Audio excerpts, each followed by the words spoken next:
Number two, you might be a Pharisee if you have some of these phrases coming out of your mouth. Think about that. Now again, hey listen, we're all in this together. We're not perfect, but let's see what God has for us. You might be a redneck if you have phrases like this coming out of your mouth. Well, I can't believe what they're wearing or doing. Did you see that? I would never do that. How could they be so stupid?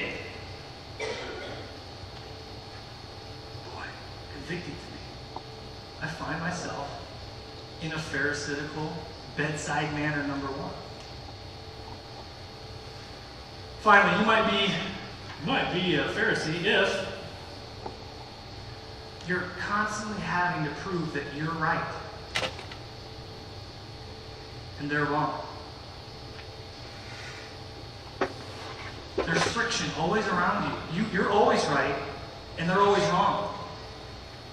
You might be a Pharisee. You might have bedside manner number one if you're constantly having to prove that you're right. Now, let's move to number two. You might be number two. Remember the doctor that knew the information but didn't want to hurt your feelings? We would call this an apostate, and we'll get into that a little bit later on. So you might be an apostate if you have phrases like this in your mind or your mouth. Don't judge me, man. All roads lead to heaven. Come on, there's no really absolute truth. That might be good for you. It's all relative. It's all relative, man. Number two, you might be an apostate if you never want to stand up for your faith because of fear you might hurt someone's feelings. Well, I know I'm a people pleaser. I don't want to hurt your feelings right now. I really don't. And sometimes I err on that. It's all good. Don't worry about it. Your sinful lifestyle, it's okay. Continue in it. That's not true love. The end of that is death. The Bible says there's a way that seems right to a man, but the end thereof is death. Now, how am I loving you if I'm living like that? Number three, you might be an apostate if you continue in your sin and make excuses to justify yourself. Like, well, Jesus drank wine, man. He pulled it back. Come on, man. He kicked it with the sinners. He was at the bar shaking. It was all good. Listen, the greatest opponent to Christianity is Christians. There are certain church leaders out there today that are involved in repetitive known sin that is clear in the Bible, and yet they kind of just, well, we'll take those couple of pages out of the Bible, it'll be okay. Listen, that is apostasy. Apostasy is false doctrine. It's not sound biblical teaching. And they're leaving that and leading others astray. That's scary. And listen, man, I'm not saying that I'm perfect. I fail on either side at times. We're all in this together. Number three. However, you might be doctor number three, or bedside manner number three, the balanced biblical Christian, Christ-like. You know the word Christian means Christ-like. You look like Christ. Not because you're sweet, but God living his life through you. You're full of grace and truth. So you might be a biblically balanced Christian if you're loving others without compromising your faith. Number two, you might be a biblically balanced Christian if you're looking in the mirror and praying for others. That person that's involved in that sin. You're looking in the mirror, okay, God, can you change me continually? The people involved in that, I'm praying for them.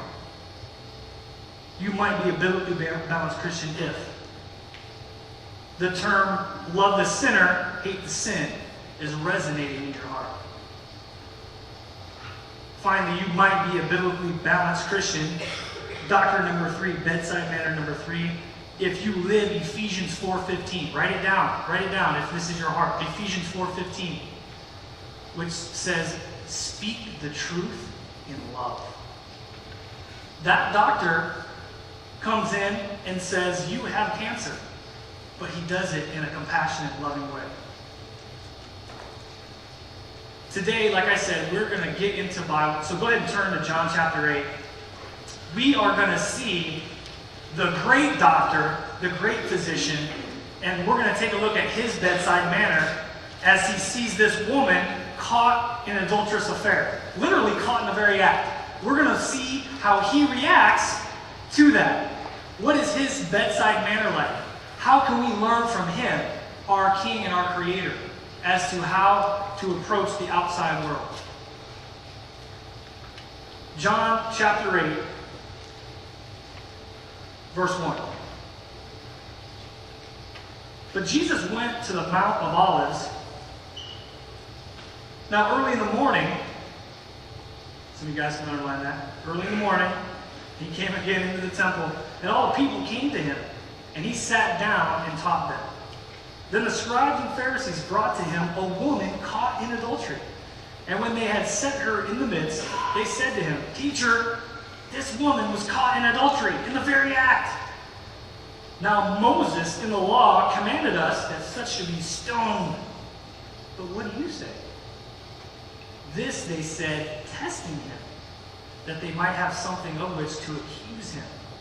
But Jesus, he stooped down, and he wrote on the ground with his finger, as though he did not hear. Pause right there. What's going on?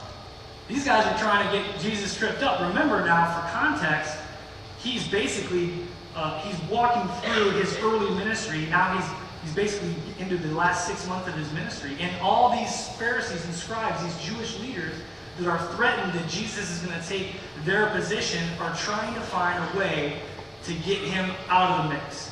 So they're like, all right, we're gonna figure this one out. They had just finished that Feast of Tabernacles. You guys remember that celebration, that party? It was the last day in chapter 7. And so now everybody's going back to their house, but Jesus goes to the Mount of Olives, which, by the way, is the place where he ascended into heaven. And the Bible says in Zechariah 14:4 is the exact same place that he'll come down and set up his kingdom right there on that very Mount of Olives. Verse 2 said, early in the morning, he came to the temple, and everybody came to him. He sat down and taught them. I found it interesting because at Calvary Chapel, I continued to preach CK groups. Get involved in a CK group. One of the things we do early in the morning, men, is we've taken over Vidlac, Calvary Chapel Vidlac's Cafe over there. And 6 a.m., Tuesday, Wednesday, Thursday, and almost going to be Friday here in a little bit, we provide an opportunity where Jesus' word is broken, it's taught, it's shared, and everybody has an opportunity to be there. Same way here. Jesus comes to the temple, and he sits down, he opens the word. Everybody in that area had the free will choice to come or not. I can tell you this, the guys that went there and learned from Jesus, they grew. Now, we say the same thing. We try to have continual opportunities for you, the body of Christ, to grow, to connect, to learn God's word. But I'm not going to be a headlock guy, calling you every single day. Hey, you're going to be there, you're going to be there, you're going to be there. Jesus wasn't doing it. He simply comes, he sits down, and starts teaching the word of God. Right? Look at verse 4. So they said to him, Teacher, man, this woman was caught in adultery in the very act. Now, a couple of things come to mind real quick. Number one, doesn't it take two to tango? I mean, where's the dude? Right? If he was caught in the very act of adultery, where's homeboy at? That's the first key that goes, something's fishy here. They're trying to set Jesus up. Right? And I want to ask this question.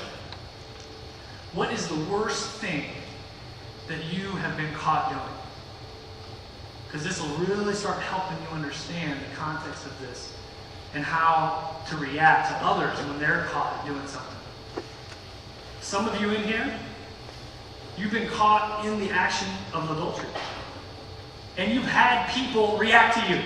And I've seen it. I've seen different reactions. I've seen the hardline truth, bedside manner number one, and I've seen number two. I've seen it all. I can tell you the balanced one, the reactions, that person that has made that trespass, I've seen them start taking off because the reaction, the way it was handled, was balanced. I remember one of my worst infractions